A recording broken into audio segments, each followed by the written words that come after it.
Hi friends, welcome back to mother news YouTube channel. India versus West Indies ఇదొక knockout match అనుకోవచ్చు. ఈ మ్యాచ్లో అయితే ఎవరైతే గెలుస్తారో వాళ్ళు డైరెక్ట్ సెమీఫైనల్ క్వాలిఫై అయిపోతారు. సో ఈ మ్యాచ్ రెండు టీమ్స్కి ఇంపార్టెంట్. ఈ మ్యాచ్ కోల్కతాలోని ఈడెన్ గార్డెన్స్లో జరుగుతుంది.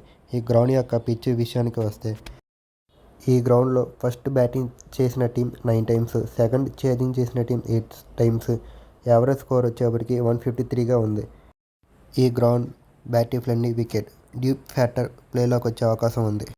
ఇంకా India versus West Indies head to head bilateral series విషయానికి వస్తే, ఇండియా అండ్ వెస్టిండీస్ కలిసి 30 మ్యాచెస్ ఆడారు. అందులో 19 టైమ్స్ ఇండియా గెలిచింది, 10 టైమ్స్ వెస్టిండీస్ గెలిచింది. ఇంకొక మ్యాచ్లో ఫలితం రాలేదు. యావరేజ్ పర్సంటేజ్ వచ్చేప్పటికి 63గా ఉంది. ఇంకా ఈ మ్యాచ్ వెదర్ రిపోర్ట్ విషయానికి వస్తే, ఎలాంటి వర్షం పడే అవకాశం లేదు. మనం ఈ మ్యాచ్ని ఎలాంటి అంతరాయం లేకుండా చూడవచ్చు.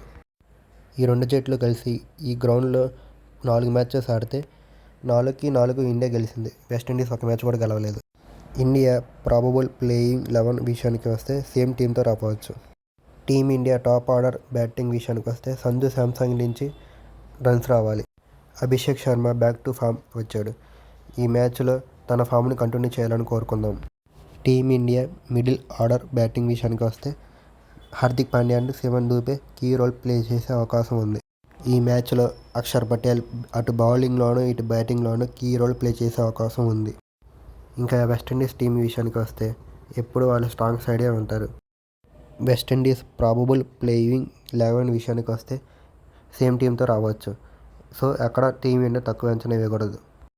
వెస్టిండీస్ టీంలో డేంజరస్ బ్యాటర్ ఎవరైనా ఉన్నారంటే అది హెట్మేర్ ఒక్కడే. సో టీమిండియా తనని తొందరగా వచ్చేయడానికి చూడాలి. బౌలింగ్లో వరుణ్ చక్రవర్తి ఫామ్లోకి తిరిగి రావాలి.